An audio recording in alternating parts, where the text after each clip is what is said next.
Hi, this is Johnny Bergen with another blues guitar lesson. Normally I say Chicago blues, but this time we're going straight to Houston and talking about Big Walter Price. He had great taste in guitar players in addition to being just an absolute great singer, great piano player. I'm really into him. Had Classy Blue, Albert Collins, and then Joey Long. And I wish we could talk about maybe a song from every one of these eras, but I want to start with My Tears by Big Walter Price with Albert Collins. Okay, so let's get right into it. This time, I'm going to do it a few different ways. Now, I know a lot of you probably really hate retuning your guitar to open F minor, but that's exactly what I've done, and I don't think my guitar even likes it very much, but there it is. So I've done a loop of the basic chords in the key of C. I think it might be in C sharp or D flat on the record. But anyway, I went ahead and put it in C. And I'm using this funky little thing here, C9 organ machine by Electro Harmonics, to sort of get this organ sound to sort of fake like the pads of the horn section, because the horns really make this. There's this kind of really mournful quality where they just hold these notes, for a whole measure, maybe like that,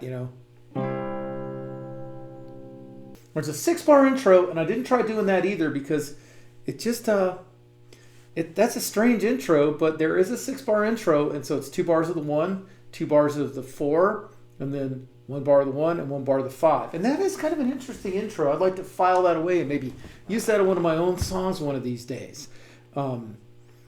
Why should everything be a 4-bar intro all the time? What's wrong with a 6-bar intro?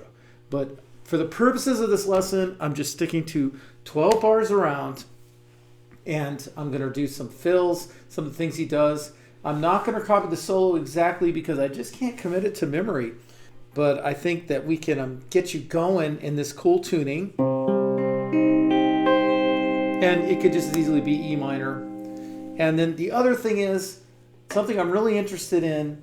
Any of you guys know much about Albert Collins' capo? Because it wasn't something you could buy from the store. If you look at it, it looks like it's been fabricated. It's filled with electrical tape and stuff.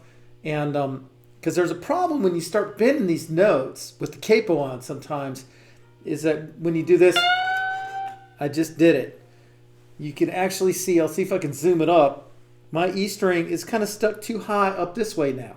It's not laying down where it was. In fact, my B string's messed up too. So sometimes in performance, I will actually release the capo, put it back, let the strings fall back to the alignment, the straight alignment that they're supposed to have.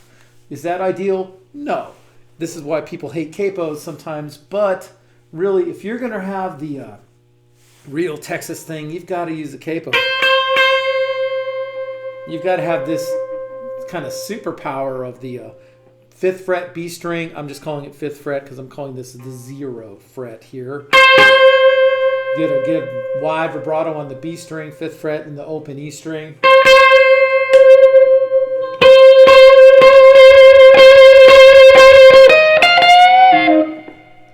Yeah. Yeah. It's just so much easier doing that. And then you will see this, with the 2nd fret up. So that's, I'm getting ahead of myself. So the capo, I'm a big believer in the capo. It's really, everything sort of locks into place once you start using it. Clarence Gate Mouth Brown, Johnny Guitar Watson, Albert Collins. It's all this line of amazing stuff with capo, right? And the other solution to this problem, other than like making some crazy capo that doesn't grip your strings as much, is to not bend so much. He usually doesn't do this, for example. That's a full 1-step bend. He usually does something a lot lighter than that.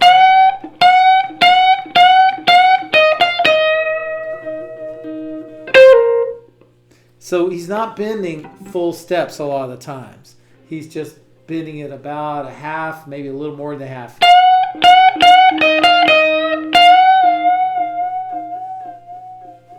He does that at one point in the solo, and it's devastating.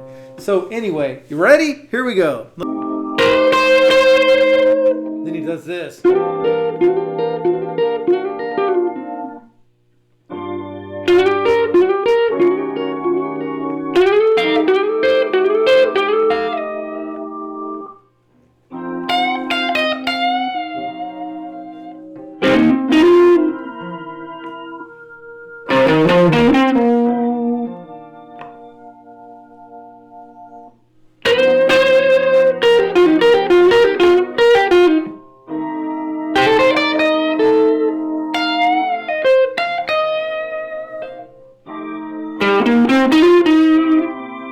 So I tend to answer these high things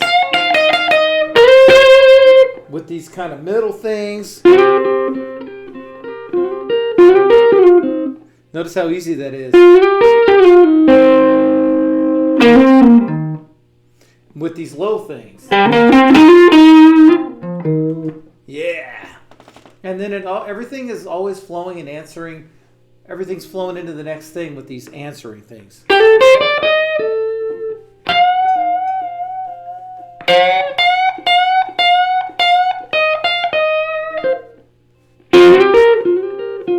There's a lot of repetition.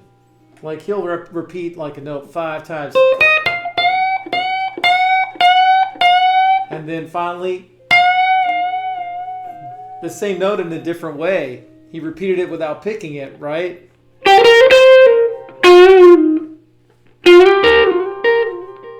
It's almost like Charles Brown with Johnny Moore, isn't it? Just totally recontextualized. You could end here with the 2nd fret up on the A string. And then he usually answers that with this kind of like grumbling on the low strings. Which is all open 3, 5.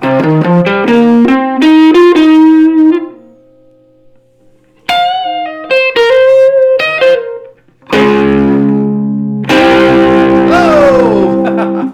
Here's it's it's this way of sneaking in these sophisticated things.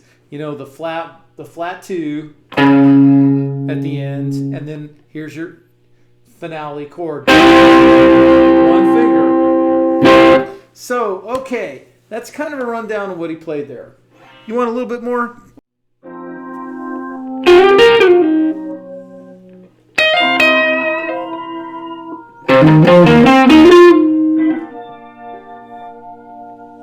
Now I'll try that Charles Brown kind of stuff.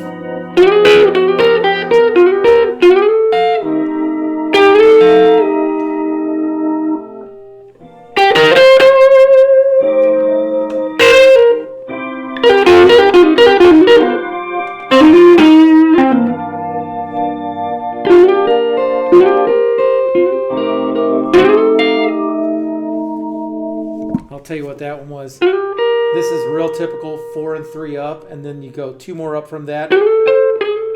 Fits over the 4, right? And then switch your first finger to the high E string and bring the whole thing down 2 frets. And then you gotta have a real fat, wide, ugly vibrato.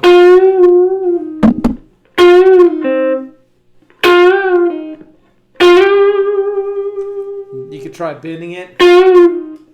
It's just like Johnny Guitar Watson, I'm Too Tired, and all those songs. Yeah, Hot Little Mama, all those good songs. You can even pop it with your fingernail. You need a fingernail for this, for sure. So now, for all you guys who are just saying, no way am I doing an open F minor tuning. It's too much of a pain. I have too much to do already. I'm not bringing 3 guitars to the gig. Yada, yada, yada, yada. I get it. So I got you covered. I'm going to do it now in C with a capo. All the stuff in the top 3 strings are the same. Here we go. Oh.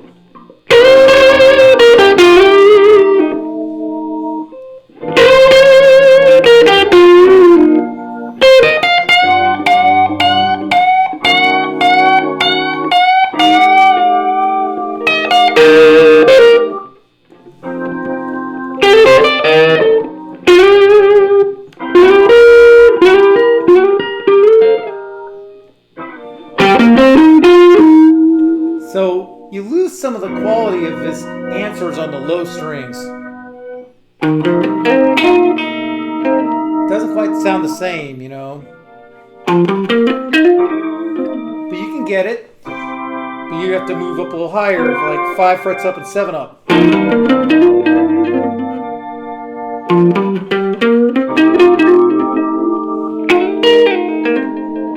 have to work a little bit harder because you can't do this. You have to put your first finger on the 2nd fret up here in the middle, you know. You can still do it. It's all right.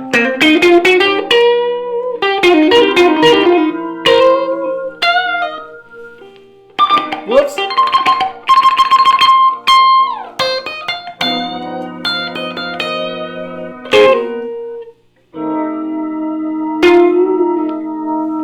Okay. Now I'll try it without the capo for people like, oh, I can't stand the way the capo is not working for me sometimes. So the one real thing that you give up without the capo is this. You can still do it, but it's kind of torture, right? I'm at 8 and 13. 8 E string, 13 B string. And you got to get a good vibrato with your pinky. Good luck. Do the best. One thing you can do is go down here out of this C chord.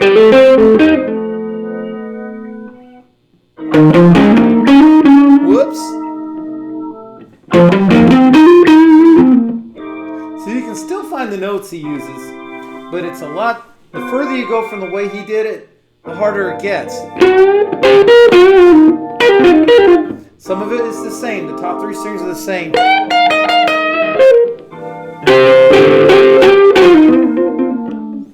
Yeah, it gets to be really kind of a knuckle buster. So good luck with Albert Collins without a capo in standard tuning. You'll do better in standard tuning with a capo. And best of all, if you just go to some sort of open minor tuning, the notes are really sitting right there. Yes, it's kind of a pain in the butt, and sometimes your guitar doesn't like being tuned up that high, but it really flows. It just flows if you just start going with it. I don't think it's going to take you that many test spins to start playing the right notes, and not playing the breaking some of your patterns. So anyway, good luck with this. Next time, or sometime soon, I definitely want to talk about Classy Baloo and all the amazing stuff he played on some of these Walter Price songs and some other ones. Even to chat about Look Joey Long would be a lot of fun. So there's a lot to talk about with some of these great records by Big Walter Price, with Albert Collins, and others. So if you have any memories of Big Walter Price, any information about Albert's capo, any stories about Albert, of course I love Albert Collins, please mention them in the comments. Do subscribe to my channel, stay in touch, and see you next time.